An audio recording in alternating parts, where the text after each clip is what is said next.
弟兄姊妹平安，今天是2021年的7月10号。今天的经文是诗篇24篇，民数记第10章11到36节，路加福音第1章57到80节。今天要跟大家分享的主题是上帝的路。记得小时候在台湾交通还不是很方便的时候呢，计程车一般都不是真正的计程的他们都是以所谓的公定价钱，然后跟客人在那边喊价一般来讲就是包车啦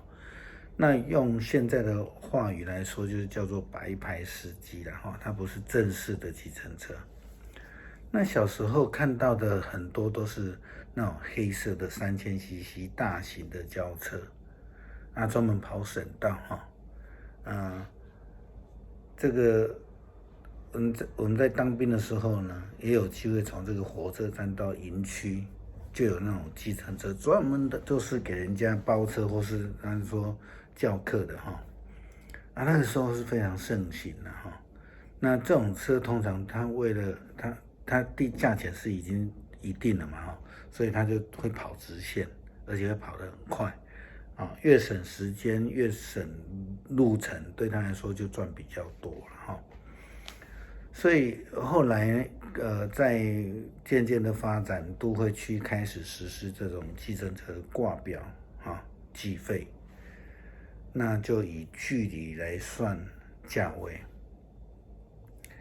那常常听说，如果是外来的人所以旅客的打扮的人就会被绕路收贵一点，甚至现在还是有一些比较品质不良的这个计程车司机呢，看到那种不会讲台语啦、华语的外来客都也故意绕路一下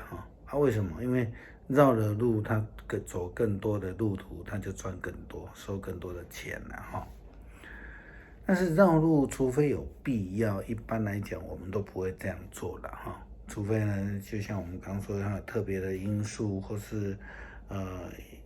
有这种汽车广告说到了家了，小孩子在睡觉那就多绕一圈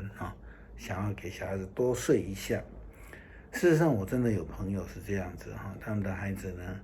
听说不是很好睡了那可是呢，有一个情形之下他很好睡，就是坐在车上，爸爸开车的时候他就很好睡，所以夫妻2个人就常常有这个情形，就带着孩子为了让他睡觉要去绕。每个绕路其实都有它的原因当然像走错路就要绕路嘛也可能都是原因之一啦出埃及记告诉我们一件世纪大绕路的记载，也可能是说破天荒的空前绝后的记录了因为走了40年了，原本可能是几星期或几个月这看多少人就可以从埃及到耶路撒冷，所谓的应许之地。那为什么会绕这个40年？那以色列人花了40年，那我们常常要问为什么绕这个路又不是因为这个地方的路比较好走，因为都是旷野也没有比较多的水可以喝也没有比较多的食物可以吃这一条路上其实他们都充满了困难跟危险。我们看到前面开始的时候有红海的阻挡，有米甸人的攻击，有缺水的问题，也有水苦的问题那缺乏食物，还有呢，领导人呢神隐了40天不见踪影，甚至最后到这个要进入迦南地的时候，第一代出埃及的以色列人，包括摩西本身都无法进入这个应许之地。我们今天经文记载另外一个更重要的事情，就是说这一段的记载是在摩西上西乃山上40天领受上帝的诫命之后，以色列人在摩西的领导之下，继续的，或是说来走前面的道路。就我们注意看那个经文的翻译，这边的翻译其实是还蛮有趣的哈。以色列人就照着他们的情况，他们开始了他们的旅程，这是12节说的。他们离开西乃旷野，云彩到巴兰旷野，停在那里。那希腊原文的圣经的意思是，以色列人从西乃山的旷野之后呢，开始了他们的旅程。为什么这样说？这个其实有好几个原因哈，但是今天牧师只要提2个哈。以色列人从这个西乃的旷野开始了他们的旅程。为什么要这么说呢？因为西乃山是一个非常重要的一个关键点啦哈。那第一个呢，就是时间的问题。在摩西从西乃山下来的时候，这个之前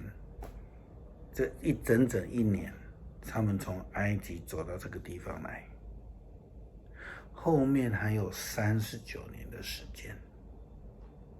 还有39年的时间。那我们说这第2年开始，就是所谓的这个新的旅程。我们也可以了解成说，以色列人开始学习认识上帝，来跟随上帝，这也可以说是热身啊，这过去的1年当中。那后面还有这39年的时间呢，他们要学习跟随，他们要学习跟随。第2个呢，根据民数记的记载，这个时候摩西才领受了上帝的十诫。那十诫除了我们说的诫命的遵守之外，它有很多这个服事上面啊、生活上面的规范。后面的39年来讲，正是以色列人真正来学习跟随实践上帝诫命的一个很重要的时期。那在这个领受十诫之后，对以色列人来说，出埃及的以色列人来说，这是一个全新的开始，因为有跟上帝有立约了这个旅程才真正的开始。是上帝带领他们的道路，虽然是在旷野里面，但是上帝的路，以色列人要学习的就是全心全意的跟随。新约路加福音第1章的经文，其实很大的部分讲到耶稣的降生跟施洗约翰的出生那在为婴孩取名的时候，约翰的父亲跟母亲都不约而同的讲到说，这个孩子要叫做约翰。可是所有的亲友反对，因为呢，在他们的传统里面，约翰不是他们传统的名字但是呢，这是上帝的旨意上帝的旨意是上帝的方式，因为上帝在约翰的身上有更重要的计划。就像我们在路加福音里面看到的他成为上帝的一个差遣者。上帝的方式，因为上帝呢在约翰的身上还有更重要的计划。约翰的父亲撒迦利亚跟母亲以利沙伯这样的坚持，用上帝所命名的。当然后来我们也看到撒迦利亚的先知呢受感说话，在67节到这个80节当中很长牧师不要全部念，我念这个76节。他说，我的孩子啊，你要被称为至高上帝的先知，你要做主的前驱，为他预备道路，这是上帝的道路这是非常重要的一件事情，就是耶稣基督要降生之前，施洗约翰先预备了上帝的道路，这是一个救恩的道路，拯救的道路。就如同摩西他自己也在今天的经文我们看到的，他也这样子来说，他说：“请不要离开我们，你熟悉这个旷野。”这在指上帝我们该在哪里扎营？你可以作为我们的向导。你如果跟我们来，我们一定在上帝赐给我们的一切福气上面与你共享。以色列离开西奈圣山往前走了3天，上主的约柜一直在他们前面，为他们找扎营的地方。所以摩西讲得非常清楚了就是说上帝是一个带领的人，上帝是一个保守的人。所以在35节的时候，摩西这样说：“上主啊，求你起来，驱散你的仇敌，使恨你的人逃跑。”这个是他们在走的这个当中，他们启程要走，摩西就这样祷告。当这个约柜停下来的时候，摩西就这样祷告说：“上主啊，求你回到以前千万人民当中了。”他说希望上帝与他们同在，上帝带领，上帝又保守这是应许走在上帝道路里面其实是不容易的一件事情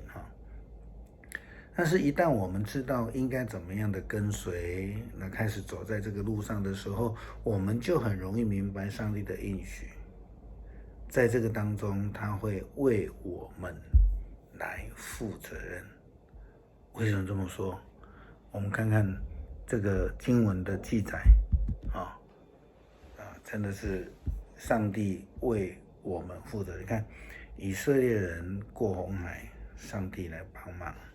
以色列人碰到没有水喝，上帝给他们泉水；以色列人碰到没有东西可以吃，上帝就赐给他们日用的饮食，透过这个鹌鹑，然后又让他们有玛拿可以吃，40年来没有一次中断。面对强敌的时候，有上帝为他们征战。所以基本上基督徒跟以色列人一样，要思考的是，我就是要跟随上帝，无论是绕路或是直路直打的，我们要学习的是走在上帝的道路上面，不要自己随意乱走，不要太骄傲。